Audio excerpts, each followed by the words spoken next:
What's going on, guys? It's Eric, a Lions fan. Thanks for clicking on this video.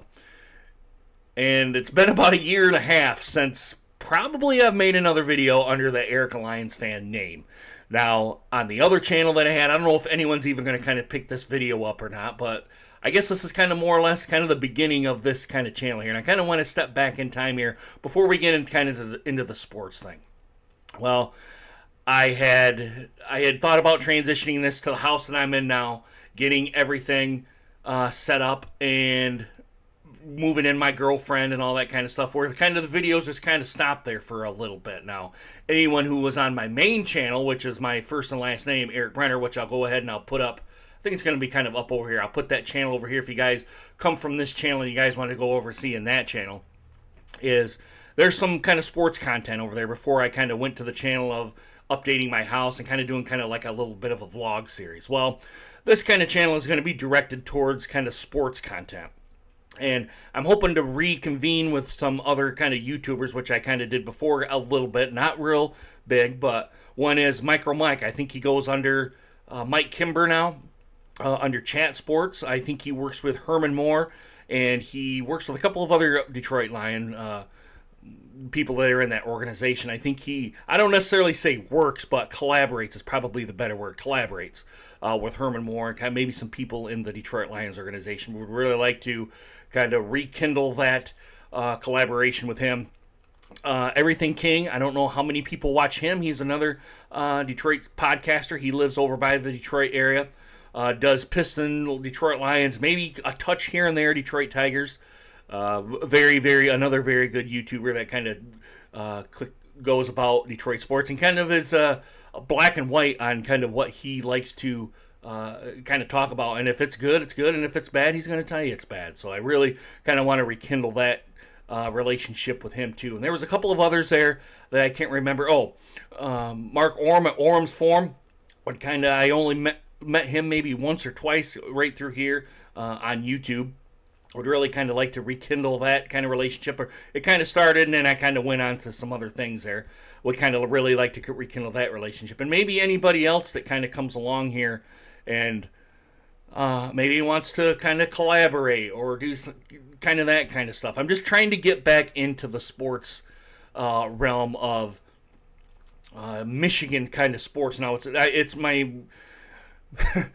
The channel's Eric, a Lions fan, but we're going to kind of expand on here. We're going to do Detroit Tigers. I'm a big Detroit Tigers fan. I'm probably more of a Tigers fan than I am a Lions fan, but I really haven't been watching any Detroit Tigers because I got YouTube TV, and YouTube TV doesn't have Bally Sports, and Bally Sports is kind of going through some financial things right now, which you don't necessarily know how that's all going to come on. I think I heard Amazon is kind of picking them up, but anyway, here nor there.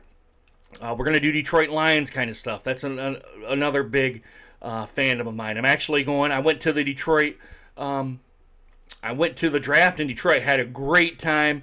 The experience was electric the 2 days that I was there. I'm really glad that I went, and I really enjoyed myself. I'm thinking about maybe going to next year's draft in Green Bay, Wisconsin. I haven't really decided that if I'm going to do that yet, and I'm going to go to a game. I think they're going to play against the Colts in Lucas Oil Stadium. I'm going to go down there. I think it's kind of in November. I think that's what it is. I haven't even looked at the schedule yet to kind of see when the Detroit Lions are going to be playing, but I think the Colts are on their schedule, so probably around that time I'm probably going to be going down there.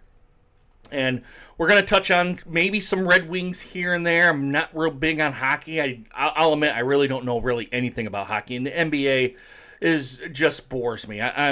You guys kind of know my stance if you guys come from if you guys watched me before. The NBA just bores me. It's a 3-point contest now.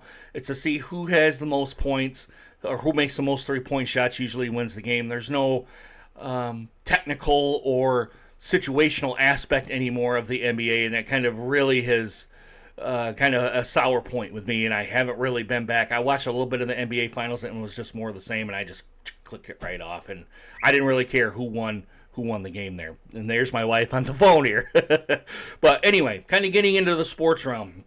Being a year and a half, I think it's been a year and a half off of doing Detroit sports. A lot has really happened. Michigan won the national championship. I was actually really, I don't want to say I was surprised. Well, let's first off, before I kind of get into this, let's start on Michigan and Alabama first, and then we'll go Michigan and Washington for the national championship game. I was really surprised, and this is in June or July, excuse me. So I'm kind of going off memory of 6-7 months ago. I was really surprised how well Michigan hung with Alabama. Now, a lot of people had said, and I had read all throughout the forums and all throughout YouTube, that Michigan is on par now with the SEC. Now that Jim Harbaugh was there, now he's went on to the LA Chargers. That this Michigan team is ready to make a big run. And they showed that in the Alabama game. They were competitive against Alabama. They were kind of neck and neck there for a little bit.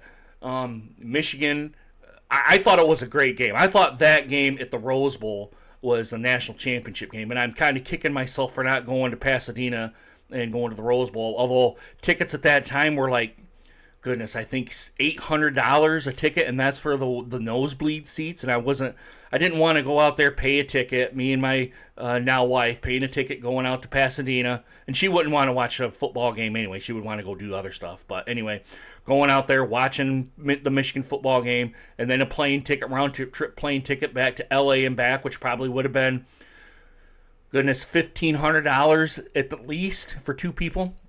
So you're looking at almost $2,000 just on a ticket and plane tickets, and that's not really doing any sightseeing while we're out in LA. So I just thought it was better just to kind of sit and watch it here at home on my nice big now 55-inch TV. We did upgrade to a 65-inch TV now.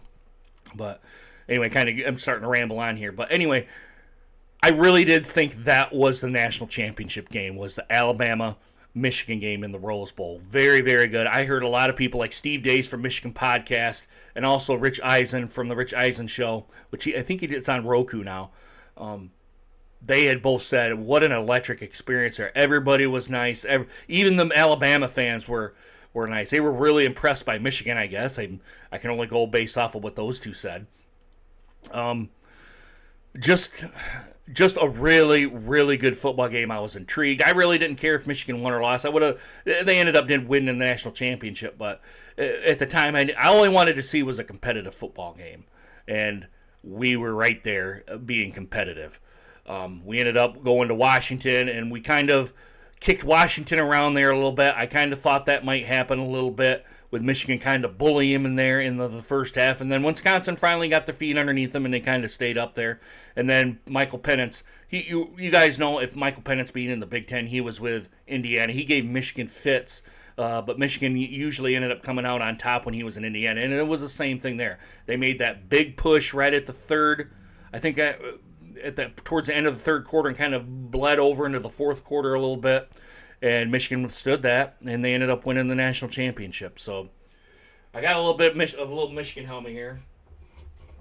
This took like 2 weeks to get in, and it's kind of dusty here, so I apologize. But this is my kind of this is my little memento to the national championship game. This little mini helmet here, which costs like $40 on the Big Ten store, which I was quite surprised at getting that.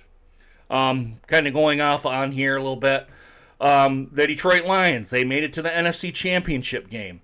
I was really impressed with how Dan Campbell got that team to believe and to buy in and to do all that kind of stuff here. And there were some additions by subtractions kind of stuff going on. There's way too many to even list. You guys know. If you guys watch Detroit Lions football, you guys kind of know how that goes. The only real big beef I have with Dan Campbell is the field goal stuff. Now, other people, this is debatable till probably the end of time. I thought he should have went for the field goal on the first time when after halftime kind of went through. They went and they kicked that field goal, and San Francisco went and came and kicked that field goal. Detroit kind of drove down, I think, to within the 30-yard line of San Francisco, and they should have just kicked the field goal right there. That was a makeable field goal. You would have told San Francisco at that point that they had to maximize their possessions to go win that football game. Now, it wouldn't have mattered if they would have scored on that next fight, or all that other stuff that happened would have never have happened if they would have went for that field goal. Even if they would have missed the field goal, I would have even taken to miss the field goal and then to go for it on fourth down and to kind of break the Lions' confidence there a little bit. All the other stuff that happened would have never have happened. The fumble wouldn't have happened. Some other kind of stuff happened kind of along the way. I don't think that stuff would have happened if the Detroit Lions would have at least attempted that field goal, the first field goal there. And it just kind of, that debacle, they crashed and burned, and I think it was one of the biggest NFC Championship game collapses in the modern Super Bowl era history for the Detroit Lions. So I'm hoping that Dan Campbell recognizes that and learns from that and maybe takes that if they ever get back to that point again, because it's hard to get that back to that, guys. He even said it himself. I kind of agree with him. It's really hard to get your guys to that point again. Now, maybe they've got a little fire underneath them. Maybe they're a little pissed off a little bit. And the Detroit Lions really have to kind of have this mentality. And I think probably Aaron Glenn, Ben Johnson, and Dan Campbell are going to be like, look, guys, it's not that last year we think we're good. It's this year we know we're good. We know we're good. And knowing that you're good can give you that swagger, can give you that confidence, because that winning breeds confidence. We all seen it last year. Winning breeds, or even the year before that, then right at the second half of that 9-8 season there, the 2022 season, where they kind of rattled off those 8 out of 9 wins there. That breeds confidence. That's buy-in. Winning breeds confidence, and it took them all the way to the national championship game. It kicked Aaron Rodgers out of Green Bay and got him to the Jets, where he failed on the first 4 plays and ended up rupturing his ACL. I don't follow the Jets, so I couldn't really tell you that. But hopefully it's to the point of that they know, the Detroit Lions know they're good. And when you know you're good, we're going to be like, look, guys, we're going to run the football, or we're going to pass the football, and you're not going to stop us. That's kind of the mentality they have to have. Even on defense, they got to be like, look, we're coming out here, we're shutting you down, and we're giving our offense the ball, and we're going to go down and score, whether it's a field goal or a touchdown. They have to have that mentality, that bully kind of mentality. I'm going to put it that way. They have to have that bully mentality of, we're going to do what we're going to do, and you're not going to stop us. That's the kind of the message that Dan Campbell, Aaron Glenn, and Ben Johnson and those coaching staffs have to drill into that team. And I think they're going to have the players are going to have a little bit of a chip on their shoulder too. I think they kind of they're a little bit embarrassed there, and they want to show that, hey, this wasn't a fluke. We're going to get back, and I hope that they do get back. So that's kind of my Detroit Lions spiel. I'm going to touch on the Tigers. I'm going to end up touching on the Tigers and Michigan State, because Michigan State for me is only 20 miles away. A lot of you guys probably know, if you guys seen this channel before, know that East Lansing, I'm close to Lansing, Michigan. Yeah, I live pretty close. I'm not into the city limits, but I live pretty close to Lansing, Michigan. So I'll start off with Michigan State, and then we'll we'll end with the Detroit Tigers here. So Michigan State is kind of in a transition phase. They have that new coach. I can't remember his name right now. I think they got him from Oregon State. He has tended to get that football team, or I can't say this with any real certainty or not, but I think he's going to transform that football team to at least somewhat a good football team and get him to a pretty high bowl game. Maybe not to the national championship stage, but I think if give him enough time and give him the resources to do that, and with the NIL and all this other stuff kind of going on here, which that is a whole nother video in itself. If you give the man resources, let me back up here. You give the man resources and the board of directors. Now, the board of directors there, I don't mean to be on a political rant here, but the board of directors at Michigan State have not given Michigan State football, and I will even probably say Michigan State basketball with Tom Izzo, they haven't really give him the resources to get that team over the hump, to kind of get the football team to be on a respectable level, and to give Tom Izzo, and a lot of it's Tom Izzo's kind of ego here too. I like Tom Izzo. I'm not going to say that, but you got to be critical of a coach here and there. I think Tom Izzo, if you give him the resources and if he backs off on his ego just a little bit, he can get that team back a deep run into the NCAA tournament and possibly competing for the Big Ten championship. And also for the football team. The football team can do the same thing too if they have the right resources and the team mentality. That's the big thing for Michigan State, is to get that team back. Now, Michigan State to me is going to have to be a 500 football club. That's the line right now, because last year was a complete. I'll admit it was a complete shit show for Michigan State. They really couldn't put 1 and 1 together there. A lot of times this season, you could see flashes here and there, but for the most part, that Michigan State football team was just a dumpster fire, a big dumpster fire. And hopefully, the new coach from I can't remember his name again, from Oregon State will get this team back to respectability. 500 should be the bar for Michigan State. Finally, guys, I'm going to kind of touch on the Detroit Tigers.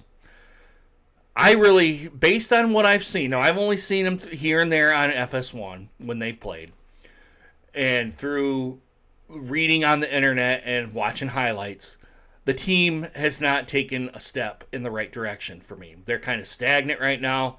The pitching's good, but there's certainly no hitting.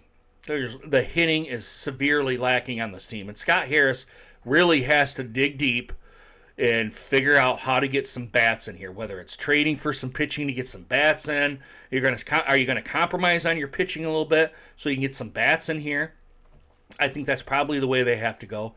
I think not right now, as the season goes along. I think Skubal is probably the big piece to be traded on here, just to get some bats in here. That's the big thing. Detroit Tigers need bats right now. They're a good enough team to be second place in the division. I don't know if they can make first, but they're certainly good enough to make second place in the AL Central. I don't know why they're not doing it right now. I know why they're doing it right now, but being this far into the quote unquote rebuild, why are they not here? Why are they not at least competing for the division title? That's something that should be the goal of the season, and we're not even at 500 baseball because of the hitting's not there. The hitting kind of goes silent way more than it does. They get 5, 6, 7 runs a game. You guys have heard it over on the Detroit side. I really haven't heard it here on the Lansing radio or Grand Rapids radio when I can get in the Grand Rapids radio. But I tune in right here on my computer, listen to Mike Valenti and all the 97.1 folks on there. Some of them are optimistic. Some of Mike's usually a little pessimistic, which I don't necessarily agree with all what he says, but I at least respect his opinion. The Detroit Tigers really need some bats in there, and I don't think Scott Harris really hasn't done. Didn't do anything last season? I don't think he did anything. Did he do any trades or anything like that, or tried to get some bats in here, or at the very least tried? That to me is a big sign that there's either trouble going on, and he's only a second-year GM, or Chris Ilitch does not want to open the pocketbook. It's one of those two things. It's got to be one of those two things. The team hasn't improved. So, guys, I'm going to let it go here. I'm probably 20 minutes in here. My my wife is texting me here, so I better get back to that. Let me know what you guys think of this introductory video to the second channel. This is Eric, a Lions fan video. Like I said, we're going to touch on Michigan State, football and basketball. We're going to touch on the Detroit Lions, and we're going to touch on the Detroit Tigers. Everything that we've kind of covered in here is that. Oh, one more thing. I'm glad Juwan Howard got fired from being the Michigan basketball coach, because I don't think, even though he was a part of the Fab Five and that great team, his ego and his coaching and his personality got him fired from that job. He should have been fired way before he got fired there. And that's all I'm really going to say about that. Again, don't know the guy. He probably is a really good guy, but when he gets upset and mad, bad things happen. Bad things happen. All right, guys, I really hope you guys enjoyed this video, and hope to see you guys again soon. Deuces. Take care, guys.